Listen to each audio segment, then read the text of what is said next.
Hello there, I'm Stephen Rick. Thank you for deciding to watch this video. I hope you enjoy it. I will be reading to you from my second novel, Firestone Copse. So settle back, relax, watch the pictures if you want to. Enjoy. Any feedback you want to give me, please leave it in the comments below.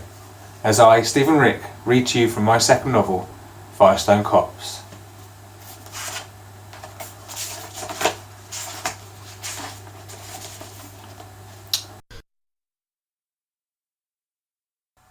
Firestone Copse, Part 1. Sunday the 2nd of November 1969. The storm had risen angrily during the evening, and now, in the early hours of the morning, it had taken a firm grip of Firestone Copse. The wind battered its Tudor buildings, rushing relentlessly through its deserted streets. The rain soaked every inch of the town as it was torn between the indecisive winds. It lashed down from the angry sky, throwing itself heavily upon the soaked ground to form puddles with ambitions of lakes. The 80 or so occupants slept uneasily, tortured by the howling winds, afeared of the condition they would find their town in come daybreak. Up on a low hill, at the northernmost part of the hamlet, stood an ancient church, hunkered down in the land as if it might disappear into it at any moment. Its leaking roof sagged with age, but it held out against the onslaught. The church was still in weekly use, but only on the Sabbath and to a dwindling congregation. Under the shadow of the low steeple was set a small cottage, home to the vicar Aldous Squires, who slept peacefully despite the weather.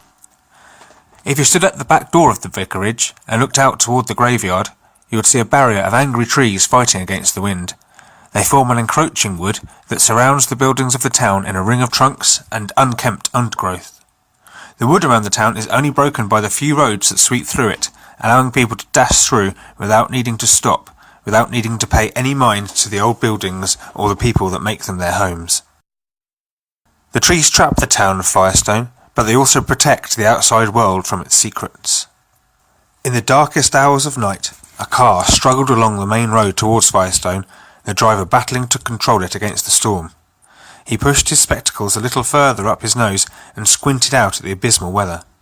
The rain splattered deafeningly against his windscreen, turning the view ahead into a patch of bleary grey in the weak headlights. He hoped the car would make it home. He didn't want to find himself marooned in the copse on a night like this. He glanced sideways for a moment into the trees, watching as his headlight beam filtered through the trunks, sending shadows rising and falling all about him. A shape in the road suddenly loomed into view, and he quickly stamped on the brake. The car screeched to a shuddering and sliding halt, leaving him breathless. He pried his fingernails out of the steering wheel and peered through the murky night at the obstacle that stood between him and his bed. The small tree lay across the road rather sadly, a victim of the storm. With infinite care he edged his car carefully around it, trying to avoid scratching the paintwork on the upmost branches that had, until a few minutes ago, been reaching toward the dark cloud above. He nervously braved the wrong side of the carriageway for a minute as he navigated past, and once safely around, he sped away into the night again toward the beleaguered buildings. Moments later, the peace of the vicarage was disturbed by a dull thump at the front door. The sound thudded lazily through the tidy rooms, unsettling the irregularity of silence that had laid upon the house for generations. It was not a loud sound, and was not the first one that disturbed the lone occupant of the cottage. When Aldous finally awoke from his slumber, he sat up in bed in alarm. He squinted thoughtfully in the dark, and he took a moment to try and determine what the noise might be, and where it was coming from. His bleary mind realised with a little panic that there was someone at the door, and that they wanted to come in. He leant over to his bedside table and fumbled in the dark for the switch to his lamp. With the light on, he stopped squinting into the dark and instead began squinting against the light to see his clock. 1:30? He raised an eyebrow in surprise at the lateness of the hour and wondered what he should do. Another bang at the door made him jump suddenly. They came irregularly, echoing unhindered through the peace of the cottage. It dawned on him that he was going to have to do something, so he regretfully crept out of bed, nervously slipping his feet into slippers that sat at his bedside waiting. Slowly he inched towards the door and pulled on his big warm dressing gown. The knocking thudded again, echoing up to his ears. He walked patiently onto the landing. His old figure stood bent at the top of the stairs. He listened, hoping the noise had stopped. What was left of his grey hair tousled together messily on his head. He leant his fragile figure on the banister for support. A thud thumped through the door again, making the locks rattle. Disheartened, he bravely crept downstairs. Every creak of wood under his foot seemed to echo noisily about the house. Every footstep betrayed his presence to the visitor at his door. He reached the threshold in a nervous sweat, almost too afraid to open it, unable to stop himself. He pulled back the heavy curtain, a barrier against the winter chill, and slid the bolt across, but left the chain latch securely fastened. With a deep, nervous breath, he slowly eased the door open the slightest crack and peered fearfully outside. To his horror, no one was there. A sudden gust of wind blew against the door and forced it open to the chain's limit, and Aldous was suddenly confronted with the intensity of the storm outside. Rain blustered into his face. A cold wind rushed past him into the house, ridding it of heat. Soaked and freezing, the vicar tried to slam the door shut, but found it blocked. Checking the foot of the door, Aldous could just see through the rain and the dark a man he had failed to notice. His coat was muddied and torn, and he was soaked through. He slouched with his back leant against the door, head down, chin to chest. Aldous watched him for a moment, stunned, unable to believe his eyes. Then suddenly the man lurched his head back and cracked it against the door.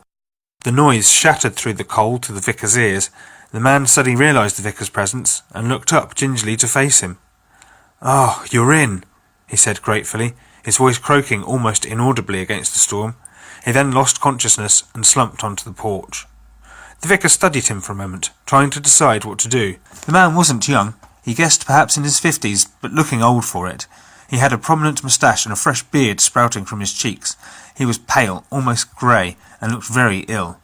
The vicar looked out at the freezing night, at the trees fighting against the wind, and realised that there was only one thing he could do. He unlatched the door, picked up the man's sodden feet, and pulled him awkwardly into the house. He slammed the door shut on the awful storm. The unexpected guest was heavy, and the vicar lacked the strength of his youth, making it a considerable toil for him to drag him into the small living room of the humble cottage. Aldous wrestled his limp ragdoll body onto a makeshift bed quickly fashioned from sofa cushions in front of the fire and placed his coat and shoes next to him to dry. He covered his sleeping body with musty blankets hurriedly collected from the spare room, then stopped to look at the man. The man had not woken nor seemed distressed throughout it all, and now lay perfectly still, save for the shallow rise and fall of his chest. Aldous quickly set about getting a fire lit, using newspaper and wood from a conveniently placed basket. After a few minutes the kindling was relenting to the heat, and flames were lapping hungrily at the logs. Next to the log basket sat an elegant brass bucket full of coal and a dirty short-handled old spade. Aldous shovelled a spadeful of coal onto the fire, then changed into warm, dry pyjamas and took the blanket from his bed. He hurried back to the living room, where he hunkered down comfortably into his armchair to begin his vigil over the man. Once settled, he started studying him, trying to calculate who he might be and where he might have come from. The suit jacket drying by the warming fire was well tailored. The steaming brown leather shoes were drenched and covered in mud, but this did not distract from the fact that they were obviously expensive. The vicar realised that this was no vagrant, and that he must be in some kind of trouble. He hoped it was nothing more serious than his car breaking down, and having become lost in the copse, the poor chap had stumbled upon his front door. The heat from the burning logs gently warmed the room, and the night crept in on the vicar and the bedraggled man. He did his best to stay awake, in case his guest roused, but with the heaviness of his eyelids and the lateness of the hour, he eventually drifted off, sitting upright in his chair, back into his deep sleep. There was of course no way Aldous could have known how serious the business involving this man was, or how deeply it would affect his life over the next 7 days and beyond. If he had, he might not have slept so soundly. Chapter 2. At almost the exact moment that the vicar's mind settled comfortably back into unconsciousness, a green telephone began to ring. It sat in a dark hallway on a small circular table next to a closed book of telephone numbers and a pile of keys. It had 2 unseen bells that filled the air with 2 short rings between a second's pause. This it repeated over and over as it attempted to alert the house's lone occupant that someone wanted his attention. The sound searched the rooms on the ground floor, circling the simple front room with its 2 accent chairs and wireless, before moving on to the simpler dining room and kitchen, all empty of life.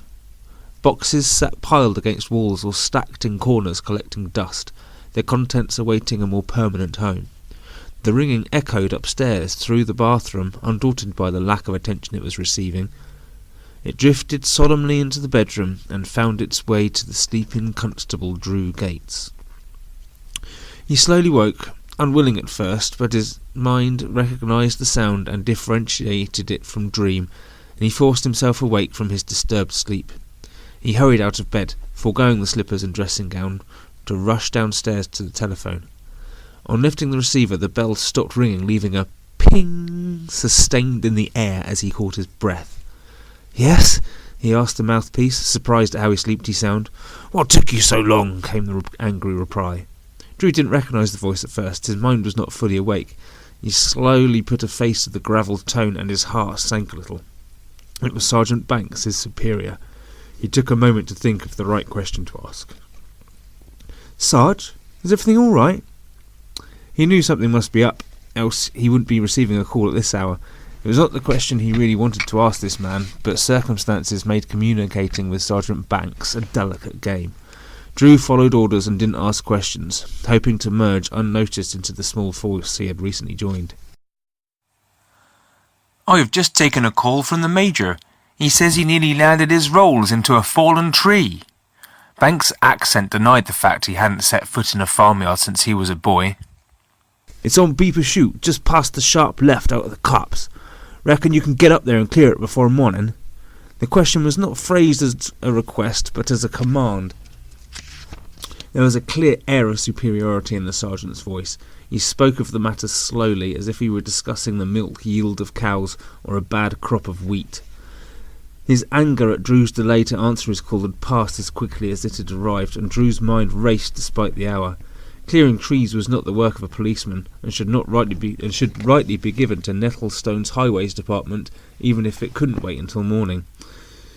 "If I don't clear it now, there'll be a bigger mess to clear up by 9 once the traffic starts coming through," he replied, complying unwillingly. He swallowed his defiance at Banks choosing him, as he did whenever he was handed a job that no one else wanted to do. "I would do it myself, of course, but I've been at the mayor's for dinner, had a few too many ports, I fear." "Well," Drew thought on his cold, naked feet, "not exactly the task of a superior officer anyway, is it, Sarge? Nor a constable's," he thought bitterly, keeping his true thoughts safely locked away. "Indeed, young Drew, indeed. Don't call when you're done. I'll no doubt be back in bed and sound asleep by the time you're finished." Drew winced at the jibe. Banks constantly suggested his work was slow and a burden to the force. He gritted his teeth and swallowed his resentment. "Course, Sarge, you get off. See you in the morning," Drew told him kindly, despite himself. Banks hung up his receiver before Drew had finished talking, and the words tasted bitterer for the dialing tone cutting him off. Drew recognised the slur in his voice. Banks' words had trickled drunkenly down the line to him. He returned the receiver to the telephone and waited for a moment in contemplation before picking it up again and dialing 4 numbers. He waited nervously, listening to the dull buzz of the dialing tone. Finally it stopped. After a slight pause, a man's voice said, "Drew?" "Yes. Sorry for the hour," he replied, relieved the man had guessed who he'd be calling him at this time of day. "That's all right. What is it?" came the gruffled voice. Man on the other end was whispering, and the mouthpiece was close to his whispering lips. "Perhaps nothing. There's a tree down on Beeper Chute. Banks wants me to go and clear it." The man on the telephone considered for a moment. "That's really a matter for the roads department at Nettlewood, but it's too late to call them out now. It should wait until morning, really," he hissed back. "Even so, you'd better get over and sort it. We don't want to rock the boat, do we? If it's not sorted by morning, Banks might never forgive you." The voice was reproachful. He wished that wasn't the answer. He was understanding, accepting, and not in the slightest way troubled by the intrusion to his sleep. "That's what I thought, but you said to let you know if you did anything, that wasn't strictly police business." "Absolutely, you were right to call," the voice yawned. "I'll wait up for you. Call me when you're back. Take it easy out there, Drew. It's a horrible night." "Yes, Bert. Talk to you later." The two men hung up their receivers. Drew's shoulders fell at the thought of going out into the storm, but he returned to his room nonetheless to get dressed. He found a clean shirt and a stiff, starchy uniform from the wardrobe and began pulling them on in trepidation. Drew stood tall at 6 foot, broad of shoulder but not overbearing. He was healthy, athletically built, with a keen eye and a quick mind. He dressed quickly, pulling an extra jumper over his neat black hair. He pulled a pair of waterproof trousers on over his thick socks to protect against the rain, then made his way back downstairs. At the front door he put his Wellington boots and wax jacket on, pulling the hood tightly around his head. He picked up the keys from the telephone table and walked through the kitchen to the back door, which he unlocked to enter the ugly night. The wind did everything it could to keep him indoors, pushing at him and blasting cold rain into his face. He struggled out to the shed, unpadlocking the door quickly. Once inside, he took a saw, some rope, a tarpaulin and a first aid kit which he placed in a large hold-all from the back of the door. He then struggled back to the house, the weather battering and pummelling him, the wind picking him up off his feet several times. Already exhausted, he struggled back through the house, picking up a bottle of water, and on a whim he put his camera in his bag too. He then trudged back to the front door. Preparing himself with a resigned sigh, he opened the front door and stepped out into the dark night. His car sat on the drive waiting for him, and he struggled toward the boot. The cold rain blowing into his face made it almost impossible to see. Despite wearing gloves, his hands were already soaked, so removing the keys from his pocket had become impossible. He placed the bag down carefully and struggled with the keys in his pocket. It took 2 frozen hands to pull them out. He could barely see in the dim light, but with some effort he managed to guide the key home, his numb hands fumbling painfully at the cold metal. With the boot open, he lifted the heavy bag into the back, then dragged himself along the car. He struggled once again with the key in the driver's door, enduring more of the weather than he'd liked before the key nestled into the lock. The weather did all it could to keep him from leaving, but he continued despite its efforts to stop him, and despite his sense of foreboding. With the car open, he leapt thankfully into the driver's seat, slamming the door shut, throwing back his coat hood. He took a deep breath and assessed the situation. The journey was going to be hard. The drive was not far, nothing was in Firestone, but the conditions were beyond anything he had ever witnessed. His hands were already frozen beyond feeling, so he got the engine started, turning the heating up full to try and warm himself up. The motor chugged painfully into life. It too struggled against the wet and the cold. He turned the heating down again to give the engine a chance against the freezing night. He gently pressed the accelerator, revving the engine to prevent it from stalling. When he was convinced the car was ready to do battle, he turned the heat up and allowed himself to thaw out. The car's interior slowly warmed, and Drew watched as the condensation that blanketed him from the darkness outside slowly dispersed, revealing a black, impenetrable exterior. When the feeling had returned to his hands and feet, he decided to brave the drive out into the angry night. The car already faced the road. It was always reversed into the drive on his return home of an evening to allow for a speedy exit should one be required. The town of Firestone was the unlikeliest places to need such diligence, but living there made Drew feel uneasy. He always felt the need to have an escape route, should he feel the need to be liberated from the confines of the trees. He flicked a switch and the windscreen wipers leapt into life. They struggled back and forth against the wet, but all was dark. He flicked another switch to turn the lights on, and he was rewarded with the view of a dull patch of rain-splattered drive. He could just make out individual drops of rain smashing themselves onto the windscreen and the bonnet so quickly it was a blur. His headlights stubbornly tried to illuminate the world outside, but still the dark deafened the night. He turned the lights to full beams and increased the light, allowing him to see slightly further ahead. He eased the car forward, creeping towards the road. With weather horrid and the hour unsociable, the roads were empty of any other vehicles, but Drew still crawled out of his drive, checking each direction of his quiet street carefully. Once away, the wind battered the chassis, and Drew feared it might turn the car on its side as if there was a powerful enough gust. The engine occasionally gave a coughing splutter of unwillingness, and he hoped it would hold out long enough to get him home. "Please don't let it take long," he muttered to himself hopefully as the houses gave way to trees. With the appearance of the trunks around him, the darkness changed dramatically. It edged in closer, chasing him through the night. Drew found nothing he could recognise in what little the light illuminated to allow him to place his position along the road. He just drove doggedly onwards and hoped he would be able to see the fallen tree before he hit it. As he drove deeper into the copse, the surrounding trees encroached and thickened around him. They grew as close as they could to the road. Their branches lay on the roadside where their advance was halted by passing cars. With bricks and mortar gone, his headlights now shone on trees, picking out the individual trunks as they flashed by his car. He kept himself from staring into them and concentrated on the view of the road in his lights. He focused on the road, avoiding the ever-changing view of the trunks that surrounded him. He proceeded with as much speed as his caution in the conditions would allow, waiting for a block in the road to stop him, or a tree to come crashing down on his roof. The road was littered with smaller branches that the wind had shaken free, and he was surprised and thankful that only one tree had relented under the pressure of the storm. Above his head, the branches swung around in the gale, their bare sticks dancing like many-fingered hands on the arms sprouting from the earth. He finally turned onto Beeper Chute and slowed for the tight bend in the road which gave him some scope of his proximity along the otherwise straight drive.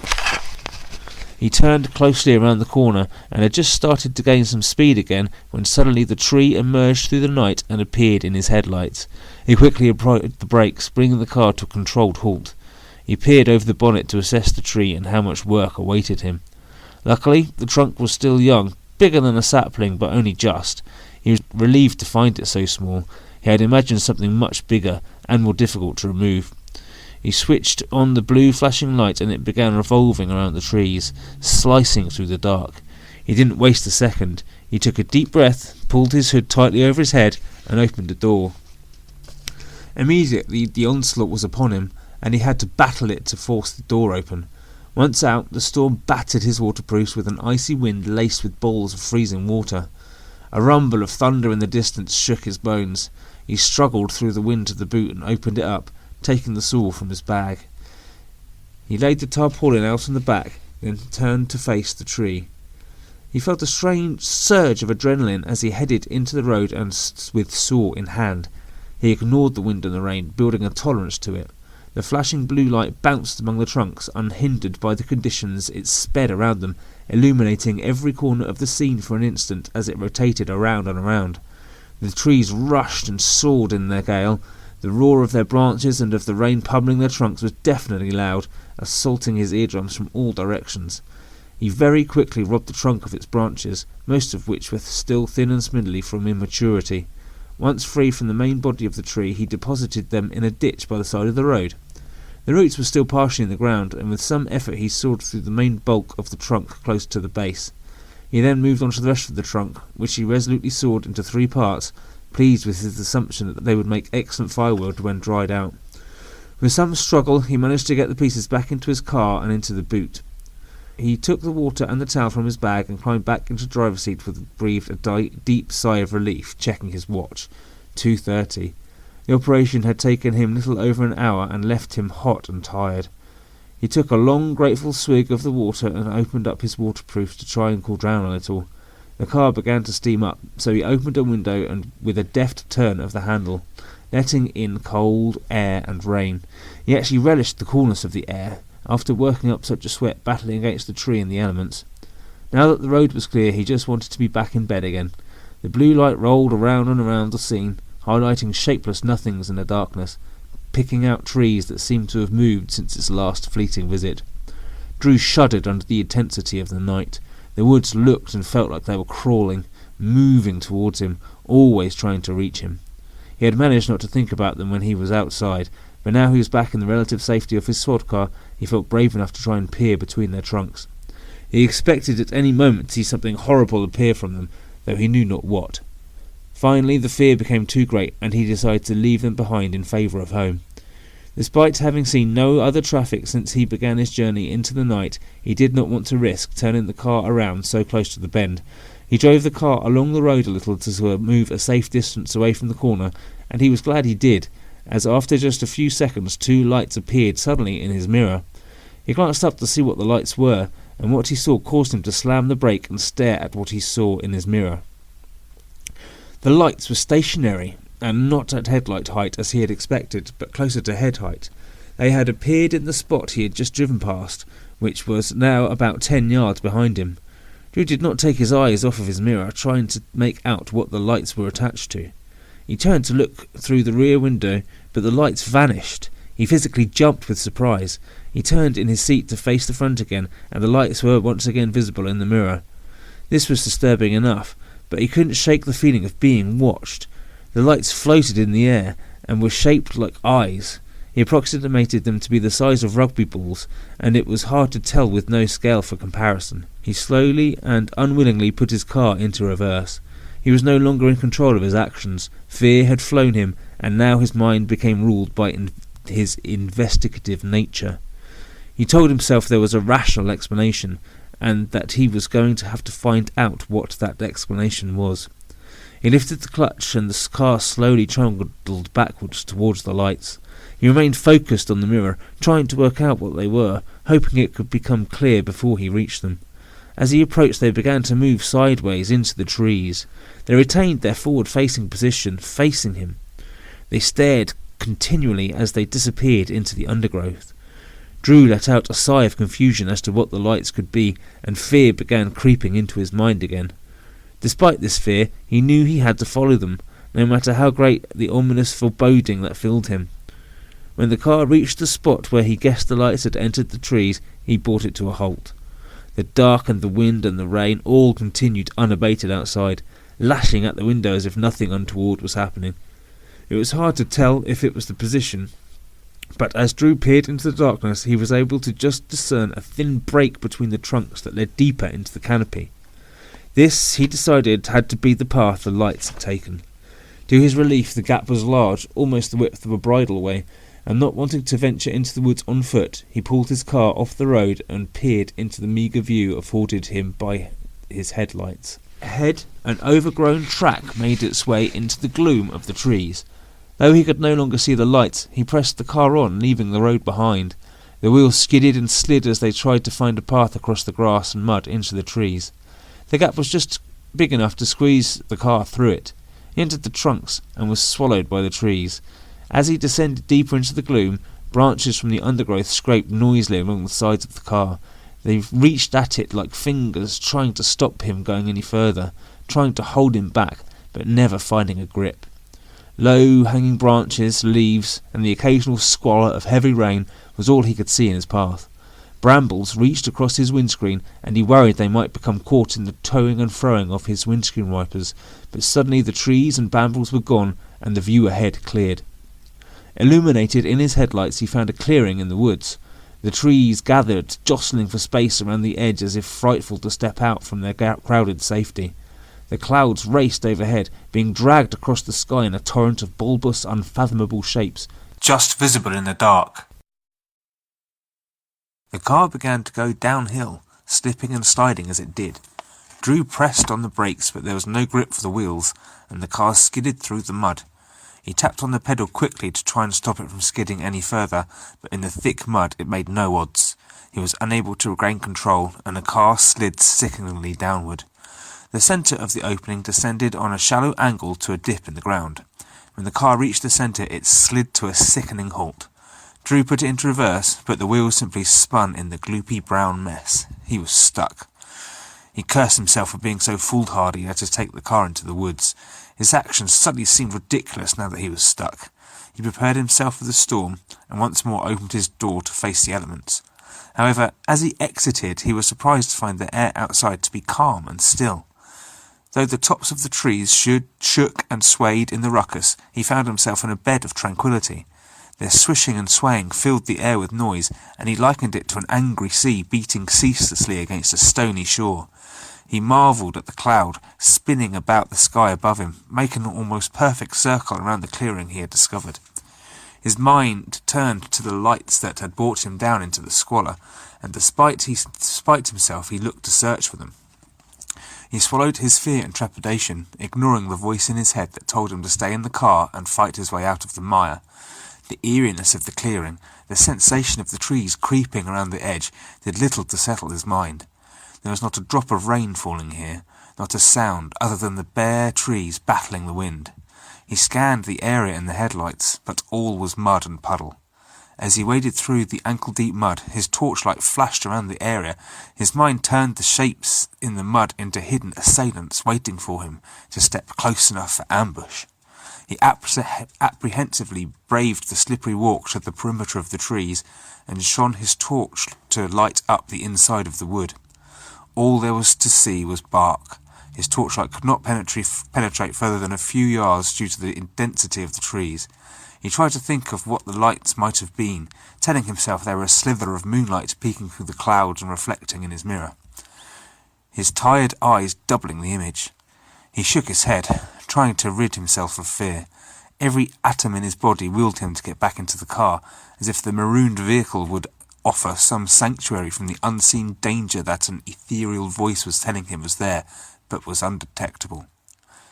He was unsettled by his lack of findings, but with no energy and realizing the search was beyond his means, he gave in to the inner voice and traipsed back through the sticky mud to his car. The lights that led him here were nowhere to be seen, and even if he had found them, he did not know what to do about them. He put their existence down to his lack of sleep, and cursed the air for allowing himself to become stuck. The going through the mud was hard, and he lost count of how often he lifted his foot and left his boot behind. He finally returned to the car exhausted, collapsing into the driver's seat with a resigned sigh. His head fell back and rested on the driver's headrest, and his eyes unwittingly started to close as sleep encroached upon him. He realized that he was destined to spend the night here, but before allowing his body to slip into unconsciousness, he remembered the car's headlights were still on, and that he should turn them off to prevent the battery going flat. He also realized that he should let someone know what had happened to him. He tilted his head forward again and drearily reopened his eyes, and in doing so a shape formed in the mud, illuminated by the headlights. This shape was real, and not drawn by fear. He leant forward to get a better look, and when he realized what he was seeing, his eyes widened in shock. Lying face down in a gradually deepening pool of its own blood, the body could not have been there for very long. Drew opened his door and fell out of the car onto the mud in a daze. He hoped to wake up, but this was not a dream. He carefully stalked around to the front of the car, subconsciously trying to keep out of view of the body, trying to hide from it. Steam rose into the moonlight from the quickly cooling corpse. He eventually found himself stood between it and the headlights, torch in hand but its light unrequired in the glare of the car's beams. His hands shook in fear, and despite the cold a nervous sweat dripped from every pore of his exhausted frame. Shaking his head at the impossibility of the body's appearance, he struggled to find an explanation as to how it could have appeared without him noticing. Dazed and in shock, he climbed back into the car and continued to stare through the windscreen at it for a few minutes. It obstinately refused to vanish, refusing to become part of his imagination or turn into a grotesquely formed pile of mud. Without taking his eyes from the corpse, he picked up the receiver to his radio and awaited the police operator to answer his call.